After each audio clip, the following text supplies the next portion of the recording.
بھائی بزرگوں دوستو، اللہ پاک کی بہت بڑی ذات ہے۔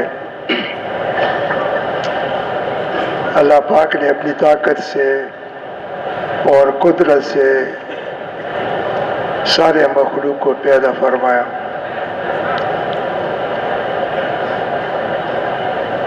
اور انسان کو سارے مخلوق سے اشرف بنایا۔ انسان کو خلیفہ کا درجہ دیا، ساری مخلوق سے اوپر، ساری مخلوق سے اشرف، اور خلیفہ علماء فرماتے ہیں کہ نائب کو کہتے ہیں، دوئم کو کہتے ہیں۔ اس کو انسان کو اپنا خلیفہ بنا دیا۔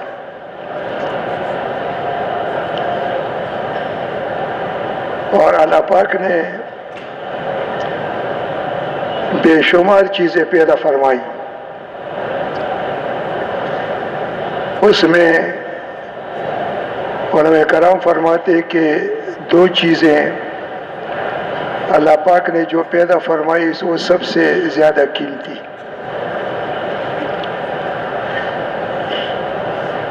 ایک اللہ پاک نے ہدایت کو بہت قیمتی چیز بنائی، اور ایک اللہ پاک نے محنت کو بہت قیمتی چیز بنائی۔ اب دو چیزیں یہ انتہائی طور پہ قیمتی ہیں اللہ پاک کے خزانوں میں۔ اس میں ایک چیز ہدایت جو ہے وہ اللہ پاک نے اپنے ہاتھ میں رکھ لی، اور دوسری چیز محنت وہ اللہ پاک نے اپنے خلیفہ کے حوالے کر دی، انسان کے حوالے کر دی۔ یہ دو چیزیں تو انسان کی محنت کو اللہ پاک نے قبول فرمایا ہے، اس میں اللہ پاک نے برکت ڈالی ہے۔ انسانی محنت جس چیز پہ استعمال ہوتی ہے اس چیز کی قیمت بڑھ جاتی ہے، وہ چیز چمک جاتی ہے۔ اگر یہ انسان مٹی کو ہاتھ لگاتا ہے تو یہ زمین کی مٹی اس انسان کی محنت کے وجہ سے اس مٹی کی حیثیت بدل جاتی ہے۔ آپ دیکھتے ہیں کہ اس مٹی سے برتن بناتے ہیں تو یہی زمین کی مٹی ہوتی ہے، لیکن جب اس میں انسان کی محنت شامل ہو جاتی ہے تو پھر یہ سیٹ بن جاتے ہیں، اور لوگ الماریوں میں رکھتے ہیں گھروں میں، اور بہت زیادہ قیمت اس کی بنتی ہے، بہت قدر سے رکھتے ہیں۔ لکڑی کو جب ہاتھ لگاتے ہیں تو لکڑی کی حیثیت بدل جاتی ہے، نہ کہ وہی لکڑی ہے، لیکن اس میں جب انسانی محنت داخل ہو جاتی ہے، اس پہ انسانی محنت لگ جاتی ہے، تو اسے وہ قیمتی فرنیچر بن جاتے ہیں، اور کتنی اس کی قیمت، لاکھوں روپے ان کی قیمت لگاتے ہیں۔ پتہ نہیں اور کیا کیا چیزیں ان سے بنتی ہے انسانی محنت کے ذریعے سے، لیکن میں عام چیزوں کا ذکر کر رہا ہوں جو عام استعمال میں ہے، جو ہمارے سامنے ہوتی ہے، ان چیزوں کا ذکر کرتا ہوں۔ اس طرح لوہے پہ جب محنت کرتا ہے تو لوہے کی قیمت بڑھ جاتی ہے، اس کی حیثیت بڑھ جاتی ہے۔ یا پتھر، یعنی یہ اپنی محنت سے پتھر کو کتنا قیمتی بنا لیتے ہیں، پتھر کی قیمت کیوں؟ اس پہ انسانی محنت لگ جاتی ہے۔ اس لیے اللہ پاک نے انسان کی محنت میں بد کر ڈالی ہے، اس کو قبول کیا، جہاں بھی لگاتا ہے یہ انسان جہاں بھی اس محنت کو لگاتا ہے وہ چیز قدر والی بن جاتی ہے، وہ چیز قیمت والی بن جاتی ہے۔ دیکھیں ہوا میں ہوائی جہاز اڑتا ہے، ہم کہتے ہیں کہ دیکھیں ہوائی جہاز اڑ رہا ہے، نہیں بھئی ہوائی جہاز نہیں، یہ تمہاری محنت اڑ رہی ہے۔ وہ بیری جہاز سمندر میں تیر رہا ہے، نہیں وہ بیری جہاز سمندر میں نہیں، تیری محنت سمندر میں تیر رہی۔ یہ انسانی محنت سمندر میں تیری۔ تو اس لیے انسان کو اللہ پاک نے جو قیمتی چیز دی ہے، محنت دی ہے، انسان اس کو یعنی کائنات کی اور مادی چیزوں پہ لگا رہا ہے۔ تو اس انسان کی محنت کی وجہ سے یہ مادی چیزوں کی اور ان مٹی اور لکڑی کی اور لوہے کی بنی ہوئی ان چیزوں کی قیمت بڑھ گئی۔ اب ان چیزوں کی قیمت اتنی بڑھ گئی کہ اب کار کی قیمت ہے اور انسان کی قیمت نیچے آ گئی۔ اس کی قیمت اب کوٹھی کی قیمت ہے، کوٹھی کی قیمت بن گئی، انسان کی قیمت نیچے رہ گئی۔ اب یہ جو ان چیزوں کو اوپر درجے پہ لے آیا، یعنی اونچے مقام پہ لے آیا ان چیزوں کو، یہ انسان اپنی محنت کے ذریعے سے لایا۔ اس کی محنت کے ذریعے سے ان چیزوں کو، مادی چیزوں کو عزت مل گئی، ورنہ یہ چیزیں اوپر آ گئی اور یہ انسان نیچے رہ گئے ان چیزوں سے۔ حالانکہ اللہ پاک کی طرف سے یہ ترتیب نہیں ہے۔ اللہ پاک کی طرف سے یہ ترتیب ہے کہ اللہ پاک کی ذات اوپر ہے، اس کے بعد اللہ پاک کے بعد اللہ پاک نے انسان کو شرف عطا فرمایا ہے، انسان کو خلیفہ بنایا ہے، اور اس کے بعد اللہ پاک کے بعد پھر انسان کا درجہ ہے، اور اس انسان کے بعد پھر یہ ساری چیزیں نیچے ہیں، یہ نیچے ہیں، انسان کے نیچے ساری کائنات۔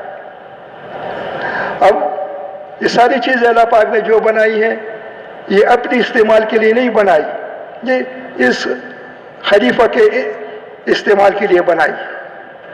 اللہ پاک کی ذات اوپر اور یہ انسان درمیان میں، اور باقی جو چیزیں ہیں وہ اس کے نیچے۔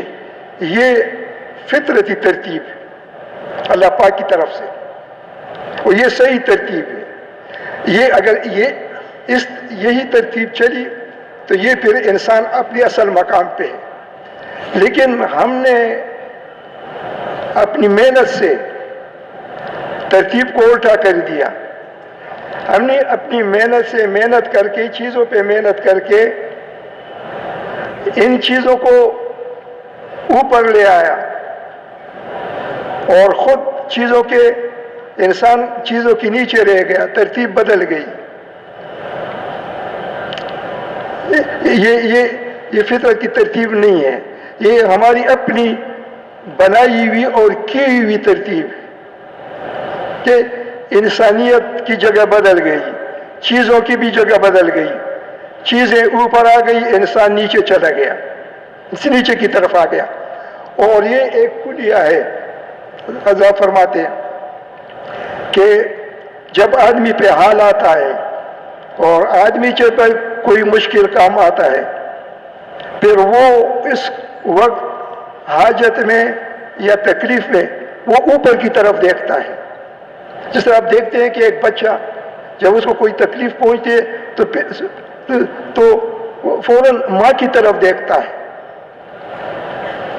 ماں سے مدد طلب کرتا ہے، اور ماتحت پہ جب تکلیف آتی ہے تو وہ افسر کی طرف دیکھتا ہے۔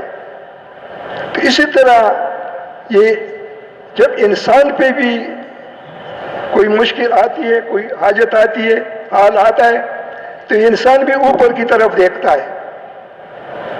لیکن جب یہ انسان اپنی اصل مقام پہ ہوتا ہے، پھر جب بھی اوپر کی طرف دیکھتا ہے تو اوپر اللہ پاک کی ذات ہوتی ہے۔ تو اس کی ساری توجہ اللہ پاک کی ذات کی طرف چلتی ہے۔ لیکن جب انسان اپنی محنت سے اپنے مقام کو بدل لیتا ہے، یہ نیچے آ جاتا ہے، چیزیں درمیان میں حائل ہو جاتی ہیں، تو پھر جب بھی اس پہ حالات آئے تو یہ اس وقت اوپر کی طرف دیکھتا ہے، تو اوپر کی طرف اس کی تجارت ہوتی ہے، اس کی طرف اس کا کارخانہ ہوتا ہے، اوپر کی طرف اس کی زمین ہوتی ہے، اس کے باغات ہوتے ہیں، اس کے مال ہوتے ہیں، اس کے نقشے ہوتے ہیں، تو پھر نقشوں کو دیکھتا ہے اور نقشوں پہ اس کی نظر ہوتی ہے کہ یہاں سے مجھے مدد ملتی ہے، اور یہ انسان کے گھاٹے کا مقام ہے۔ یہ انسان کی تنزل کا مقام ہے، اور یہ مقام جو اس نے بنایا ہے یہ اپنی محنت کے ذریعے سے بنایا۔ ذرا حاجی صاحب ایک دن فرمائے تھے، ایک دن مثال دیتے کہ ایک بلی سونار کی دکان میں، سونار دکان بند کر رہا تھا، تو ایک بلی اس کی دکان میں رہ گئی، دکان بند کیا۔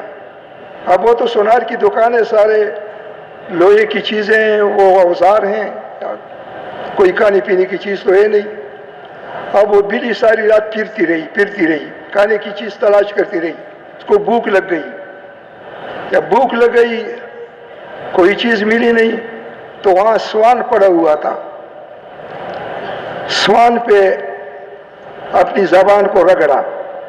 جب سوان پہ زبان کو رگڑا تو اسے خون نکل آیا۔ جب خون نکلا تو خون لذیذ تھا، اس میں اس کو مزہ آ گیا بلی کو، کہا یہ تو بڑا لذیذ خون ہے، اور تو وقتی طور پہ اس کو محسوس ہوا تو اور زبان رگڑنے لگی، اور تو اس کو اور خون آ گیا، تو وقتی طور پہ وہ لذت لیتی رہی، لیکن جب زبان نسوان پہ رگڑتی رہی اور اپنا خون چاٹتی رہی اور اپنے خون میں مزہ آتا رہا، جب اس کے بدن میں خون ختم ہو گیا تو اس پہ جگہ پہ مر گئی۔ فرمایا کرتے تھے اسی طرح انسان آج جو کاروں سے مزے لے رہے ہیں، کوٹھیوں سے مزے لے رہے ہیں، کارخانوں سے مزے لے رہے ہیں، باغات سے، زمینوں سے مزے لے رہے ہیں، وقتی مزے لے رہے ہیں، اس کی مثال اس بلی کی طرح ہے۔ وقتی طور پہ اس کی جو لذت محسوس ہو رہی تھی، وہ لذت اس میں نہیں ہے، ان چیزوں میں نہیں ہے، یہ لذت اس کی اپنی محنت کی لذت ہے۔ وہ اپنی محنت کی لذت کو وقتی طور پہ محسوس کر رہا ہے، اور ان چیزوں میں اس کو موت آ جائے گی، اس لذت میں اٹھا دیتا۔ تو اس لیے بھائی اس لیے فرماتے ہیں کہ بھائی ہم یہ اللہ پاک نے انبیاء علیہ الصلوۃ والسلام کو بھیجا، انبیاء علیہ الصلوۃ والسلام سارے مخلوق میں بڑے تھے، اور اللہ پاک نے انبیاء علیہ الصلوۃ والسلام اور انبیاء علیہ الصلوۃ والسلام کو جو محنت فرمائی وہ ساری محنتوں میں اونچی محنت ہے۔ تو انبیاء علیہ الصلوۃ والسلام نے جو انسانیت پہ محنت فرمائی، انسانیت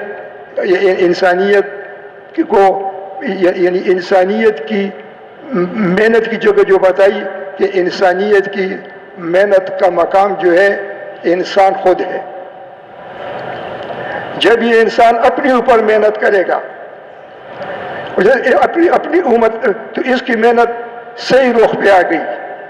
جب اپنی جان پہ محنت کرے گا تو اس محنت کے ذریعے سے اس کا یقین بنے گا، اللہ پاک کی ذات کے ساتھ تعلق بنے گا، اس محنت کے ذریعے سے اس کی نمازیں بنیں گی، صحیح علم آئے گا، اور اس محنت کے ذریعے سے اللہ پاک کے ساتھ تعلق جوڑے گا، اس میں اخلاق آئیں گے، اور جب یہ اپنے اوپر محنت کرے گا تو یہ اپنی اصل مقام پہ رہے گا۔ جب اپنی مقام پہ رہے گا تو ساری نیچے کی کائنات اس کی تابع ہوگی، اور ساری نیچے کی کائنات جو ہے اس کی منشا پہ چلے گی، یہ اپنی خلافت کے مقام پہ ہوگا، یہ اللہ پاک کی تابعداری کرے گا، نیچے ساری چیزیں ان کی تابعداری کریں گے۔ تو اس کے لیے فرماتے ہیں کہ انبیاء علیہ الصلوۃ والسلام نے محنت کا رخ انسان کی طرف کیا، اور اللہ پاک نے یعنی سوائے انسان اور جنات کے کسی اور پہ محنت کرنے کے لیے انبیاء کو نہیں بھیجا، کیونکہ محنت انسانوں پہ ہونی چاہیے۔ محنت کے قابل اور محنت کی چیز انسان ہے، اسی انسانوں پہ محنت ہوگی تو یہ انسان اپنی اصل مقام پہ آئے گا، اور جب یہ اصل مقام پہ آئے گا تو یہاں پہ یہ خلافت کی زندگی گزارے گا۔ اگر خلافت کے مقام پہ نہیں ہوگا، نیچے کے مقام پہ ہوگا، پھر مخلوق کا ہاتھ ہوگا اور انسان کی گردن ہوگی، یہ ساری زندگی ایسے گزارے گا، یہ ساری زندگی غلامی کی زندگی گزارے گا، مخلوق کی غلامی میں اس کی زندگی گزرے گی۔ جس طرح ہم بکرے کو پکڑتے ہیں گردن سے، اس طرح یہ مخلوق کائنات کا ہاتھ ہوگا، پنجہ ہوگا، اور ہماری گردن ہوگی، ساری زندگی ہماری ایسی گزرے گی۔ لیکن اگر ہم اصل مقام پہ آ گئے، خلافت کے مقام پہ آ گئے، تو پھر ہمارا ہاتھ ہوگا، پھر کائنات کی گردن ہوگی، پھر ایسی زندگی گزرے گی۔ اور یہ انبیاء علیہ الصلوۃ والسلام کی زندگی تھی، اور یہ صحابہ کرام رضی اللہ عنہم کی زندگی تھی، اور یہ زندگی تب وجود میں آئے گی جب انسان کی اپنی محنت اپنے اوپر لگے گی۔ اپنے آپ کو نظر انداز کر کے انسان نے چیزوں پہ محنت کرنی شروع کر دی، تو اس سے ایک آدمی کارخانے پہ محنت کرتے، کارخانہ قیمتی ہو گیا، ایک آدمی دکان پہ محنت کرتا ہے، دکان قیمتی ہو گیا۔ بھائی دکان تو، اور جب یہ دکان کو دیکھتے ہیں کہ قیمتی، یہ کہتے ہیں کہ میں بن گیا۔ نہیں، تم نہیں بنے، تمہاری دکان بنی، تم نہیں بنے، تمہارا کارخانہ بنا، اور کارخانے کا بننا اور ہے، تیرا بننا اور ہے۔ تیرا بننا تو یہ ہے کہ تو یقین کے لحاظ سے کتنے آگے بڑھا، اللہ پاک کے ذات کے ساتھ تعلق کے ذریعے کی حیثیت سے کتنا آگے بڑھا، اور نمازوں کی تمہاری نمازیں کیسی بنی، کیا فیصلے والی نمازیں، تم اپنی نمازوں پہ فیصلے کروا سکتے ہو؟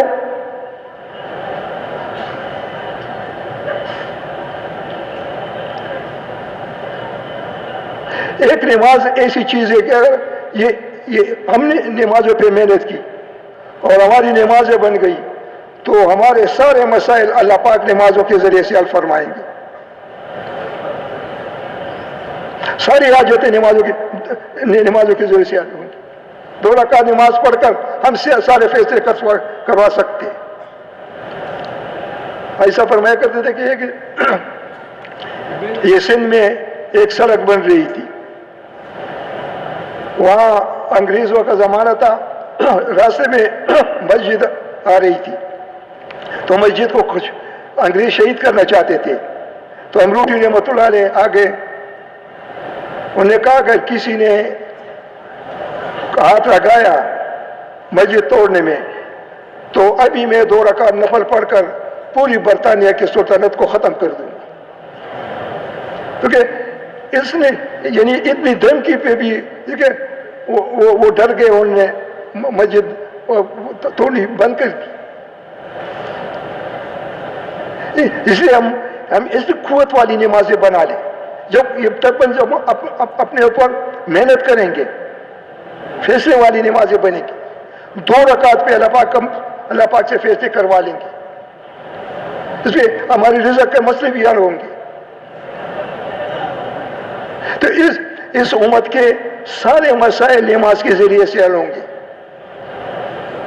اور جب یہ فارغ ہوں گے مسائل سے تو ان کا سارا وقت جو ہے وہ دین کی محنت پہ لگے گا، انسانوں پہ محنت پہ لگے گا۔ اس کے لیے بھائی بننا تو اس کو کہتے ہیں کہ یقین بن گیا اللہ پاک کی ذات کے ساتھ، اور یقین یہ معرفت نہیں، کہ معرفت تو جان پہچان کو کہتے ہیں، جان پہچان سلام کلام تو ہر کسی کے ساتھ ہوتا ہے؟ نہیں، اللہ پاک کے پاس ہونے کو، اللہ پاک کے پاس ہونے کو اس کو معیت کہتے ہیں کہ ہم ہر وقت اللہ پاک کو اپنے پاس سمجھیں کہ یہ ہمارے ساتھ ہے۔ بس آدمی جب مدد کے لیے پکارتا ہے تو اپنے پاس والے کو پکارتا ہے، اس کو ذکر بھی کہتے ہیں۔ تو اس طرح اللہ پاک کے ذات کے، اللہ پاک کو ہم اپنے ساتھ سمجھیں کہ اللہ پاک ہماری ساتھ ہے، اس کو خلیفہ کہتے ہیں۔ یہ خلافت کا مقام ہے۔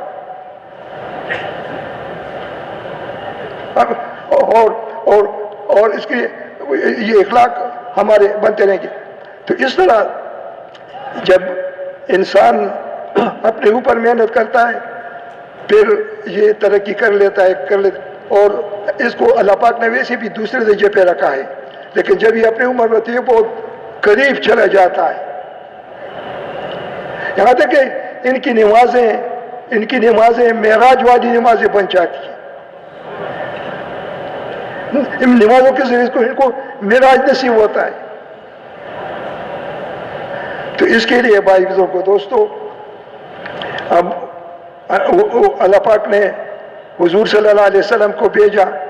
اب حضور صلی اللہ علیہ وسلم نے یعنی حضور صاحب کے بعد کوئی اور نبی نہیں آئے گا، اب دوسرے پیغمبروں کی جو امتی تھی وہ تو اگر اپنے اوپر محنت کرتی ان پہ ان کا نجات ہوتا، لیکن ہمیں تو دو کام ملے ہیں، ایک اپنی محنت اپنے اوپر لگانی ہے اور ایک اپنی محنت دوسرے انسانوں پہ لگانی ہے، کیونکہ اس سب کے بعد کوئی نبی نہیں آئے گا، کوئی پیغمبر نہیں آئے گا، اس سب آخری نبی ہیں، آخری پیغمبر ہیں۔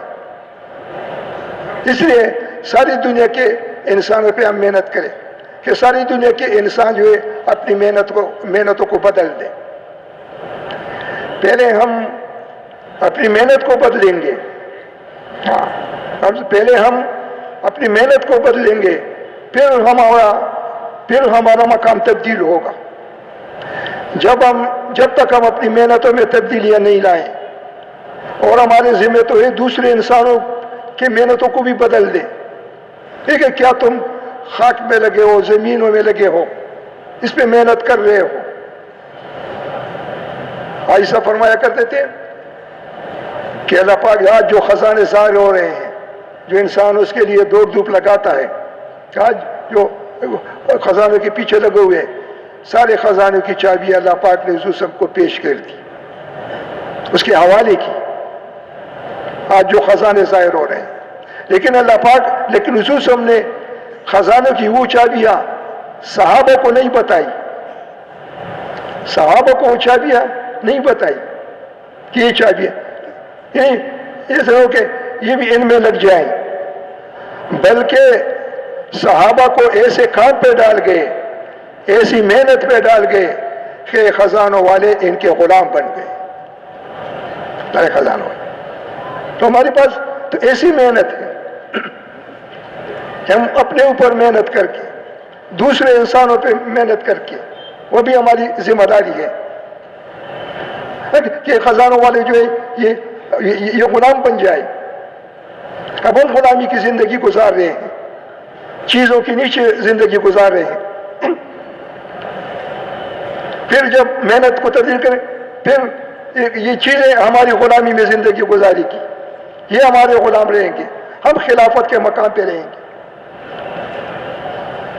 حیثیت تبدیل ہو جائے گی۔ اب ہم سے اپنی محنت کے ذریعے سے حیثیت کو تبدیل کیا ہوا ہے، غلط جگہ پہ آ گئے، اب پھر اپنی محنت کے ذریعے سے صحیح محنت پہ آنا ہے۔ اس کے لیے محنت کو تبدیل کرنا ہوگا، اور محنت کی تبدیلی ایک تو یہ کہ آپ یہ کرے، ہاتھ اٹھائیں کہ ہم نے محنت بدل دی، ایک یہ ہے، ایک کھڑے ہو جائیں کہ ہم نے محنت نہیں، ایک پیش رفت ہے، اس رخ پہ قدم رکھنا ہے۔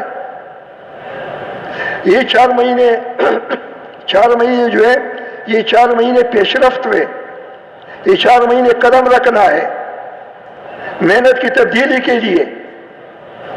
ایک عہد ہے کہ میں نے اپنی محنت بدلنے کا ارادہ کر لیا، اس کے لیے میں تیار ہوں، میں نے قدم رکھ لیا،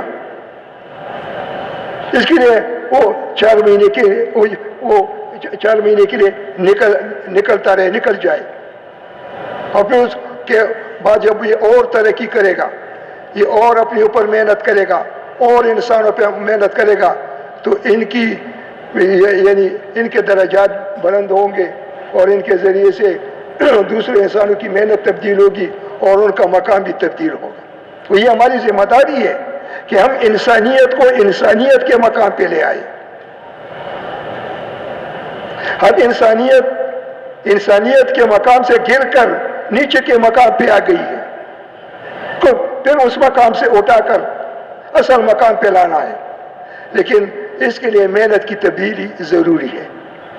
اس محنت کی تبدیلی کے لیے کہتے ہیں کہ بھائی 4 مہینے لگائیں گے، جب 4 مہینے لگائیں گے محنت کی تبدیلی کا دور شروع ہوگا، پھر اللہ پاک ہمیں زمین کے پہ خلافت کی زندگی عطا فرمائیں گے، اور پھر مرنے کے بعد اللہ پاک کے مہمان ہوں گے، وہاں مہمانی کی زندگی ہوگی اور یہاں خلافت کی زندگی ہوگی۔ یہ انسانیت کی زندگی ہے، اور اس سے ہٹ کر وہ انسانی زندگی نہیں، ہاں یہ پھر وہ گری ہوئی زندگی ہوتی ہے۔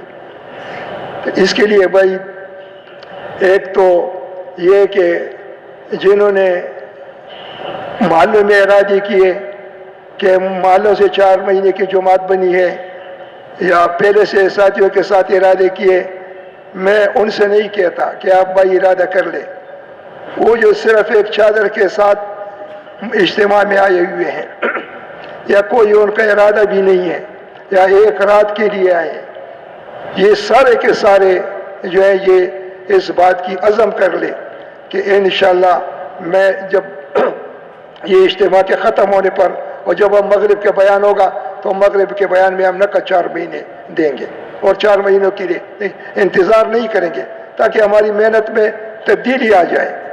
اور اگر ہم اسی محنت میں لگے رہیں گے تو پھر اسی مقام پہ رہیں گے،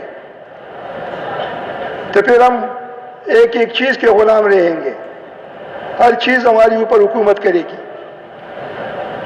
اور یہ چیزیں جو ہیں یہ ہمارے اور اللہ پاک کے درمیان میں حائل ہوں گے۔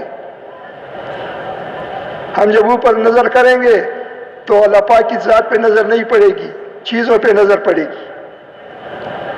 اس گرد جس طرح بادل درمیان میں آ جاتے ہیں، بادل درمیان میں زمین والوں کو پھر آسمان نظر نہیں آتا، حالانکہ دھواں ہوتا ہے، گرد و غبار، بادل کیا ہوتے ہیں، لیکن وہ ہٹ جاتے ہیں، پھر آسمان نظر آتا ہے۔ اسی طرح جب یہ چیزیں ہمارے سر پہ ہوں گی تو اللہ پاک تک ہماری پہنچ نہیں ہوگی، یہ درمیان میں حائل ہوں گی۔ دیکھیے ابراہیم علیہ السلام نے حائل ہونے والوں کو ہٹا دیا کہ درمیان میں حائل نہیں ہونا ہے، براہ راست اللہ پاک نے فیصلے فرمائے۔ تیسرا ہمارے براہ راست اللہ پاک کے ساتھ تعلق جڑے گا، تعلق بنے گا۔ تو اس کے لیے بھائی جو قربانی کے ساتھ نکلے گا، اور قربانی کے ساتھ اللہ پاک کے راستے میں نکلے گا 4 مہینوں کے لیے، چاہے حالات اجازت دیں یا نہ دیں، ہاں چاہے طبیعت چاہے یا نہ چاہے، ہاں قربانی کی بنیاد پہ حالات کے خلاف قدم اٹھائیں گے تو اللہ پاک پھر ہماری نفسوں کے خلاف مدد فرمائیں گے۔ تو اس کے لیے سارے کے سارے جو ہیں وہ وہی 4 مہینے کے نقد ارادے کر لے کہ انشاءاللہ ہم، اور نیت بھی یہ کر لے کہ اس کے ذریعے سے ہم اپنی محنت کو تبدیل کرنا چاہتے ہیں، محنت کا رخ موڑنا چاہتے ہیں، چیزوں سے اپنی طرف رخ موڑنا چاہتے ہیں اس محنت کا، اور چیزوں سے باقی انسانیت کی طرف رخ موڑنا چاہتے ہیں اس محنت کا۔ تو اس کے لیے بھائی ارادے فرمائے کہ کون ایسے ہیں جو یہ کہ پہلے ارادے نہیں تھے یا پہلے تیاری ہوئے نہیں تھے، لیکن اب کہتے ہیں کہ انشاءاللہ میں 4 مہینے لگاؤں گا محنت کی تبدیلی کے لیے. جی ماشاءاللہ، ارشاد فرمائیے. ماشاءاللہ اس کے لیے فرمائے بھائی. اور کھڑے ہو جائیے، اللہ جزائے خیر. اور ماشاءاللہ ہمت کر کے کھڑے ہو جائیے. جزاک اللہ، جزاک اللہ، جزاک اللہ. بھائی یہ وہ ہیں جو جنہوں نے ارادے پہلے نہیں کیے تھے نا. ہاں، اور بھی کھڑے ہو جائے، اور بھی کھڑے ہو جائے. ماشاءاللہ، ماشاءاللہ، ماشاءاللہ.